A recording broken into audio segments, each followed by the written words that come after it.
আসসালামু আলাইকুম ভাই। দেখেন, আজকে আমাদের এদিকে একটা গরুর বাচ্চার পা পাশে কোপ দিয়ে পায়ের সারা রক্ত কাটতে ফেলেছে ভাই। ভাই, গরু বাছুর এগুলো বৃষ্টি বাদলের ভিতরে বাড়িতে ঢুকে, তারপর ভাই বাড়িতে ঢুকে দিকে পা পাশে কোপ দিয়ে এরকম সারা রক্ত কাটতে ফেলাইবে ভাই। কোন জানোয়ারের বাচ্চারা এই কাজটা করছে ভাই?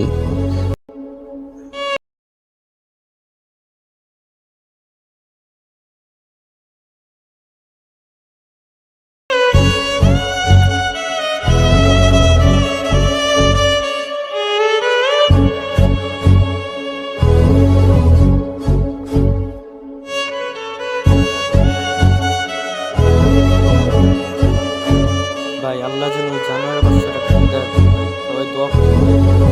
আর দোয়া করেন যেন এই গরুর বাচ্চাটা যেন সুস্থ হয় ভাই। রক কাটতে ফেলেছে, জানি না ও হাঁটতে পারবে না। ভাই দেখেন,